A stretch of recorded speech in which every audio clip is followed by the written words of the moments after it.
Hello everyone, versatile nature channel में आपका हार्दिक स्वागत है। Good morning to all of you. तो आज हम इस टॉपिक पर बात करेंगे कि क्या आपको विंटर गार्डन में करना चाहिए और क्या नहीं करना चाहिए। Do and don'ts in winter flower garden. सभी अभी जो नर्सरी है वहाँ से अपने अपने गार्डन के लिए अच्छे अच्छे प्लांट्स लेकर आए हैं। सभी गार्डनर्स, सभी व्यूअर्स, सभी लोग लेकर आते हैं विंटर में अपने अपने फ्लावर गार्डन में फ्लावर्स लगाने के लिए। तो इन फ्लावर्स का कैसे आपको ध्यान रखना है, कैसे इनका जो खाद पानी मिट्टी का इन सब चीज़ों का ध्यान रखना है, तो आज इसी पर बात करेंगे। और क्या आपको करना चाहिए विंटर फ्लावर गार्डन में और क्या नहीं करना चाहिए, इस पर हम बात करेंगे कि जो बातें आपको ध्यान में रखनी हैं और जो आपको करना है अपने विंटर फ्लावर गार्डन में। तो अपने फ्लावर्स के साथ कैसे उनको डील करना है, कैसे उनको रखना है, अच्छा रखना है, स्वस्थ रखना है और कैसे उनसे फूल लेने हैं, तो ये सारी बातें आज हम करेंगे। तो इसी पर आज ये वीडियो बनाई है, तो यही शेयर करेंगे आपके साथ। तो चलिए मैं आपसे सबसे पहले तो ये बातें शेयर करती हूँ कि आपको अपने फ्लावर गार्डन में क्या क्या करना चाहिए। ठीक है, जो भी चीज़ें आपको करनी चाहिए वही चीज़ें पहले बात कर लेते हैं। उसके बाद जो बातें नहीं करनी चाहिए विंटर फ्लावर गार्डन में उसकी बात करेंगे। तो क्या चीज़ें आपको अपने फ्लावर गार्डन में करनी चाहिए। सबसे पहले तो आप जो भी मस्टर्ड केक का मतलब कोई केक नहीं होता है, सरसों खली है। सरसों खली का लिक्विड जो फर्टिलाइज़र होता है, अगर आपने रीपॉटिंग के टाइम पे फर्टिलाइज़र उसमें यूज़ किया है तो भी अच्छी बात है। अगर नहीं भी किया है तो आप उसमें लिक्विड फर्टिलाइज़र भी दे सकते हैं। किया है तब भी आप उसमें लिक्विड फर्टिलाइज़र दे सकते हैं। तो मस्टर्ड केक का जो फर्टिलाइज़र होता है, सरसों खली का जो फर्टिलाइज़र होता है लिक्विड फर्टिलाइज़र, वो इन विंटर फ्लावर्स के लिए बहुत अच्छा होता है। इससे फ्लावर्स जो होते हैं बहुत ही हेल्दी रहते हैं, प्लांट्स बहुत हेल्दी रहते हैं। तो ये आप सबसे पहला काम ये कर सकते हैं कि सरसों खली को 5 दिन या 8 दिन भिगो कर, 10 दिन भी भिगो सकते हैं, लेकिन उससे फिर वो थोड़ा सा स्मेल आने लग जाती है। इसलिए आप चाहें तो 5-6 दिन काफ़ी होते हैं। इतने ही दिन भिगो कर उसको और अपने विंटर फ्लावर गार्डन में डबल पानी मिला के, जैसे एक बाल्टी में 1 मग सरसों खली का लिक्विड फर्टिलाइज़र मिला के और अपने पौधों को दे सकते हैं। तो ये तो हो गई लिक्विड फर्टिलाइज़र की बात। सरसों खली का लिक्विड फर्टिलाइज़र आप दे सकते हैं। और ये कब कब देना है, 10-10 15-15 दिन के गैप में आप दे सकते हैं, जैसे आपके पौधे की रिक्वायरमेंट हो। वैसे 10 दिन के गैप में आप दे सकते हैं, 15 दिन के गैप में भी दे सकते हैं। तो ये तो आप दे ही सकते हैं। इसके अलावा क्या कर सकते हैं, आप गोबर खाद या काऊ डंक जो होता है उसका भी लिक्विड फर्टिलाइज़र बना के और आप पौधों को दे सकते हैं। इसको 2-3 दिन गला के रख दीजिए, भिगो के रख दीजिए और फिर उसको आप अपने पौधों में डाल सकते हैं। तो ये तो हो गई पहली बात, सरसों खली और काऊ डंक की बात।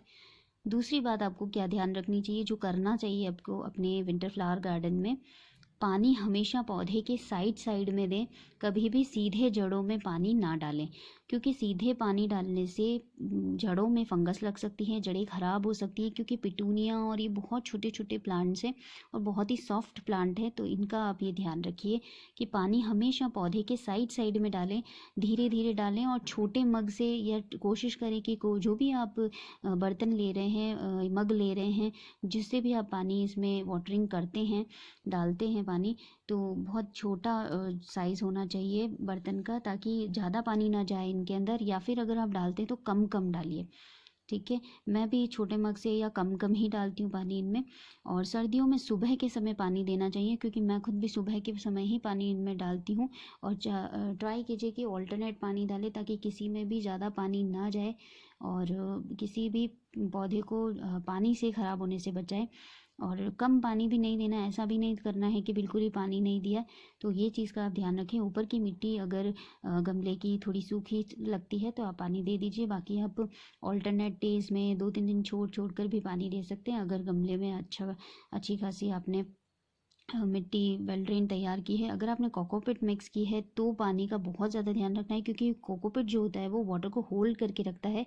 तो इस चीज़ का आपको ध्यान रखना है कि कम पानी देना है। कोकोपिट वाले गमलों में बहुत कम पानी देना पड़ता है, क्योंकि वाटर होल्ड करता है उससे आपकी जड़ें ख़राब हो सकती है पौधों की। तो ये आप चीज़ें ध्यान रखिए। तीसरा जो पॉइंट है वो विंटर प्लांट्स को 3-4 घंटे की धूप ज़रूर दिखाएं। जहाँ भी आपके घर में या गार्डन में जहाँ भी धूप आती हो, 3-4 घंटे की धूप एटलीस्ट इनको ज़रूर दिखानी चाहिए, ताकि इनका फोटोसिंथेसिस का जो प्रोसेस है वो बना रहे और अच्छे से ये हेल्दी रहें।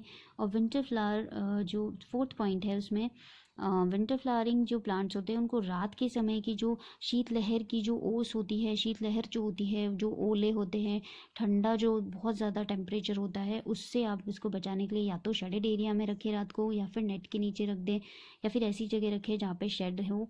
और फिफ्थ जो पॉइंट आता है, ये हैवी फीडर होते हैं विंटर प्लांट्स जो होते हैं, तो इनके लिए 10-10 इसमें फर्टिलाइज़र बदल बदल कर देते रहें। और यही इन सब चीज़ों का ध्यान रखें। और फंगीसाइड स्प्रे जो है, अगर किसी पौधे में कोई प्रॉब्लम आपको दिखती है, कोई मुरझा रहा है, तो फंगीसाइड स्प्रे आप करते रहें, लेकिन 10-10 दिन के गैप में कर सकते हैं, रेगुलर नहीं करना है।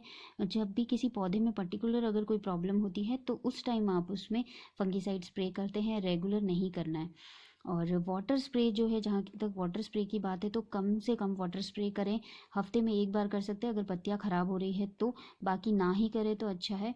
और अब उस पर बात कर लेते हैं कि क्या चीज़ें आपको नहीं करनी है अपने विंटर फ्लावर गार्डन में।